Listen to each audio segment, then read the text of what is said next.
Hello again, welcome back to another Speedpaint Sunday video. And this video this is totally unscripted, and I'm just gonna rant about why I hate but also love tropes and cliches. And if you don't know what trope means, tropes essentially are like literary elements in which people can recognize certain aspects of a story and compare it with other stories that have that similar in characteristics and have a recognizable plot element or theme or visual cue, like enemies to lovers or rivals to friends or friends to rivals, and etc. I'm bad at explaining things, as you can see, but cliches, however, are similar but not the same in some aspects, where cliches can be very stereotypical or very predictable and can be overused, while tropes can sometimes aren't associated with negative connotations. So cliches are basically like lazy writing, such as I can't think of anything right now, but like I guess the most overused cliche that I can probably say are the mean girl cliches that you see sometimes in like high school media or teenage rom-coms or whatever, like High School Musical, Mean Girls, Heathers. Though I think the last two though are I think those are the best examples of Mean Girls that are actually done pretty well. But like in other aspects of cliches that have something to do with Mean Girls, they're not that good. So, but that's besides the point. I have a mixed relationship with tropes and cliches. I think we're going to talk about tropes that I really love a lot in literature and in media in general that I'm pretty sure everyone also enjoys. I don't know if I mentioned this, but I really love enemy to lovers tropes. I don't know why. Some people, one of my friends is like, I don't like enemies to lover because it's kind of like toxic or slightly abusive, but I don't really see it that way. I think it's more like a villain and a superhero having this tension when they're fighting that you can just see it oozing whenever they're interacting, and it's like you're watching them fight and have this witty banter, and you can't help but be like, yo, why am I sensing some tension here? What's going on here? Like, I love that. I don't know why, but I love that feeling when like seeing two characters that are clearly hate each other just have this witty banter and these interactions. And I can see why it might not be for some people, because in some aspects it can be a little abusive in some situations, but for the most part I've read some enemies to lovers stories where it's not really like that. It's more just kind of like suggestive and just witty and enjoyable. That's just me though. So that's one of my favorite tropes. Yes, this trope does exist in my story. I love enemies to lovers, but and then there's lovers to enemies, which is the complete opposite. I hit the mic. It's the complete opposite. It's, they're in a relationship and they start to eventually deteriorate and fall apart and just become sworn enemies. It's not as good as enemies to lovers, but it does have some nuance to it, because just imagine you're in a relationship with someone that you care about so much, and then and that relationship is no longer what it used to be, and you guys just hate each other now. That's something that's interesting. For the most part, it's not my cup of tea though. I think I prefer enemies to lovers. Just something more about it that's more appealing. So another trope that I kind of enjoy, not as much as enemies to lovers, is the Frenemies Trope, which is not like romantic, but more just two friends that just hate each other, but they still kind of interact, and are still witty. No romantic tension whatsoever.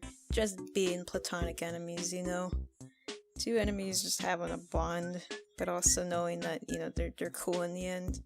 Sort of like in the Book of Life with Ronaldo and Joaquin. I think they're frenemies in that movie, but it's like they're not toxic to each other. They still respect each other, and they're like, yeah, even though we like the same girl, we're still friends. Great, love that dynamic. At least they weren't toxic to each other, and you know, they knew their boundaries, I think. Oh my god. Okay, now this is where I'm gonna start rambling because I can't think of anything else to say. So, I think there's some tropes or cliches that I'm not a fan of, or not too much of a fan of. Like, I don't hate it, but it does get a bit old after a while and stale. I think I like.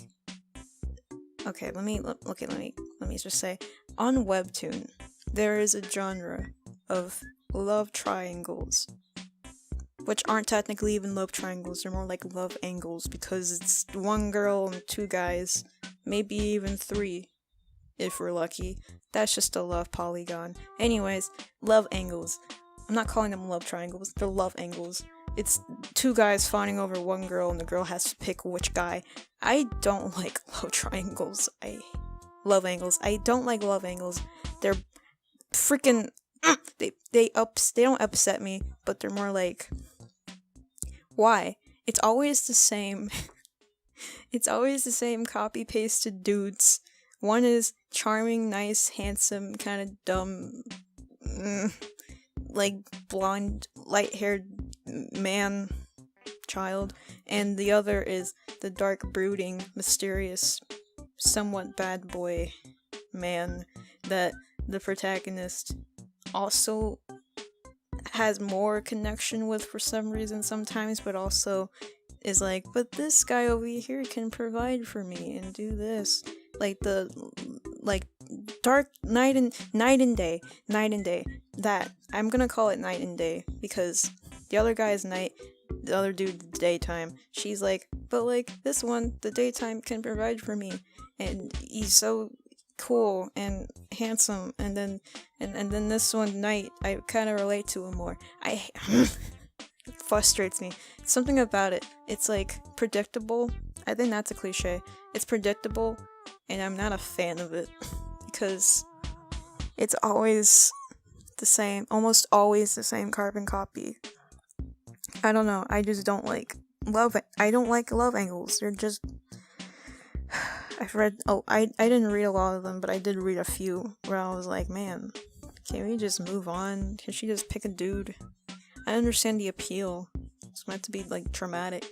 It's meant to be dramatic and you know, it's supposed to appeal to an audience, but I guess I'm not that demographic. But at a certain point, it's kind of boring.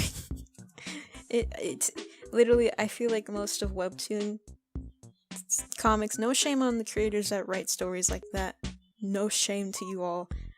Sometimes they're entertaining. The only love angle story that I actually enjoy on Webtoon is Let's Play, but that's the only one.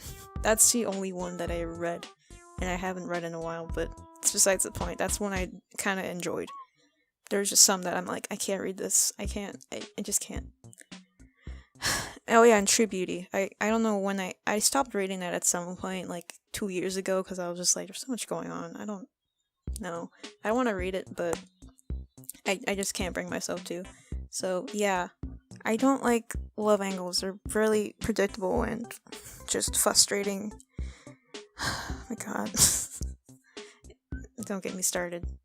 There's gonna be that one anomaly where I might enjoy, like Let's Play, where it's a love angle between, queer people, queer romance love angles, or love triangle, or love polygon, basically polyamorous or something like that. That may be something I enjoy. Like, I've heard of Boyfriends. I haven't read that yet, but I've heard that it's cute and it's good and it's feel good. So, I mean, in that case, that's different. That's a polyamorous relationship. But love angles, nothing. They don't do anything. They're just just get in a polyamorous relationship, and all your problems are solved. All right. Oh, and here's another cliche that I have a gripe with is like the miscommunication in some romances, or in just some stories with like people interacting. The miscommunication between the characters is the most frustrating thing, because one character would want something, but then the other character will assume that the other character doesn't want that same thing, or just doesn't understand what they want, and the other character that wants that said thing isn't communicating with that character with what they want, and it's just so confusing and upsetting. It's like, just talk, please, just talk to each other. It's not that hard to have human interactions. It's so easy. Oh my god. The one webtoon that I was reading called Leveling Up My Husband to the Max, it's my favorite one. It's basically, she goes back in time like 10 years after her execution, and she's sent back 10 years, and she has like, to make amends and like fix what like she wasn't able to in her past life. And her and her husband, I can't remember his name, it like frustrates me because they can be like a good couple now, and she has a second chance to fixing things, and he is like, he's very distant and like reserved, and he doesn't know how to talk to her. He's very stoic. She sees it as him being like not really caring that much, and she just thinks that he's the same as he was in her past life, but it's not true. He doesn't know how to talk to her. It's so, oh my god, it's upsetting, but I know it's fine because it's part of the story and they're just building trust. But I just hate that trope where they just don't communicate with each other. It's so easy to just talk and get your emotions out. It's so rough. This is why I can't read certain webtoons or stories anymore, because I'm like, dude, just talk to each other. It's not that hard. I mean, I guess it builds up the drama, but still, it's like, it gets to a point where it's frustrating. It makes it like very unbearable to read. Anyways, that's webtoon Leveling Up My Husband to the Max. Good story. I love that story. Despite my gripes with the communication part, it's really good. Go read it. Oh, it's so good. It's like, I don't know what it is about the main protagonist living their entire life in misery and then going back in time to like change and make amends for like lost time. I literally read 2 stories that had a similar like plot, and I was just like, wow, this is good. It's good stuff. But yeah, anyways, go read that. It's really good. Alright, I know I said earlier that I am not a fan of... Did I say that? I don't remember. Anyways, I have some mixed feelings with mean girl tropes in media, because sometimes they're not done well, or at all, like, just bad. They're all just bad sometimes. I think the only Mean Girls tropes that I actually enjoy was Mean Girls. And I'm pretty sure that Heathers came out before Mean Girls, obviously. So they did it better. Except Heathers was more like weird, dark comedy with teenagers, while Mean Girls was like more modern at it. But anyways, that's besides the point. I think I really enjoy the Mean Girls tropes when it's done well. Oh my god. So I wasn't watching it, but the movie Zapped was Zendaya and those other characters that I can't think of. The Disney original movie. It's when I was just looking at the Mean Girl character, and I just felt unbridled rage when looking at that character. I'm like, why are you here? What's your deal? Like, I understand that her boyfriend in the movie, or whoever that guy was like, fawning over in Zendaya, because, it's Zendaya. Who doesn't love Zendaya? Sorry, anyways. It's just so, I'm like, dude, She literally... Sorry. I don't like... Okay, what I'm trying to say is, I don't like... Okay, they're petty, but, like, they get really petty over, like, really dumb things. Like, the... Let me just give you a synopsis of any typical high school drama. Alright? New girl walks into her new school. She makes a few companions that are misfits. And then she meets this mysterious boy in her class who is somewhat attracted to her, ? Maybe, who knows. And then she finds out that he's dating the popular girl, and the popular girl, she's the main character flirting or just simply talking to her boyfriend ? Who she doesn't say outright that they're together, but she implies that, they're together, even though the boy is like, no. No, we're not together. We broke up like 4 months ago.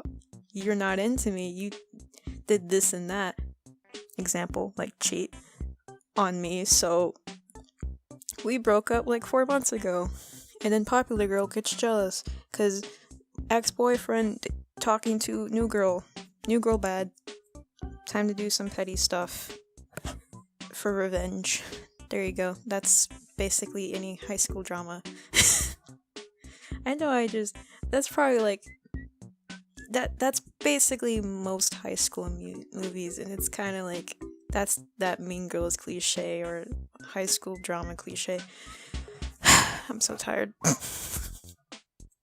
Don't get me started with the male lead characters either. I'll get to you in a second. I just don't like Mean Girls that are just, I know, like, they're, sometimes you gotta give teenagers something to fight for, and you gotta, like, throw some obstacles in their way, but it gotta be something else other than, like, popular Mean Girls. I don't know. I know my story has the Mean Girl group, but at least I gave them some nuance, like, some different stuff to go off of instead of just copy-pasting from, like, high school movies and stuff. I don't know. I'm done talking about Mean Girls. Let's go on. Let's go on to the male lead characters. I don't know what their deal is. Sometimes they're either the preppy jock character, or they're the brooding, mysterious, stoic boy character that has some dark stuff going on. Sorry. I have mixed feelings with these characters. Sometimes I like the dark, mysterious boys over the very bright, happy jock boys. I don't know why.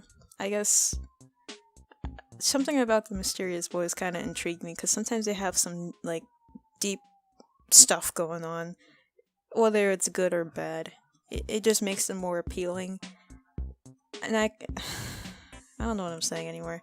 Listen, I know Henry is technically, he falls under that category of bad boy, mysterious, stoic teenager problems. I don't know what I'm saying. I know he falls underneath that, but listen, maybe I have some bias against guys like that. Maybe I do. It's really funny. I was just laughing at the movie Zapped, because it was just, I saw him, he's wearing sunglasses in the classroom. As soon as Zendaya walked into the room, he immediately looks at her. He does not take his eyes off her. And I'm just looking at him like, bro, what are you looking at? And even his teacher's like, dude, take off your sunglasses and stop staring. But for some reason the teacher is like, hey, you go walk Zendaya to her classroom. And he's just like, yep, yes sir, I'm going. And he like talks to Zendaya. They say some weird stuff to each other. I don't know what they were saying. I didn't watch the movie. And I'm just like looking like, serious? Like, I don't know. I just don't know how I feel about characters like that. I think I prefer the mysterious, brooding teenager boys, I don't know.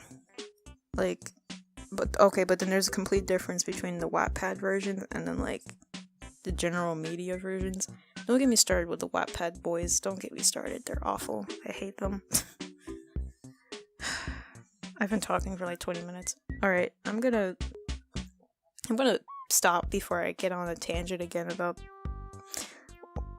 whatever I was just talking about. Anyways, I'm gonna go. This is completely unscripted, by the way. This is how I'm spending my weekend, doing this. Alright, thanks for watching. Hope you enjoyed my ramblings. I hope any of that made sense. If it didn't, then I apologize. You just have to deal with my unfiltered madness. Well, I'm gonna go. I forgot how to do my outro. Alright, goodbye. Bye-bye.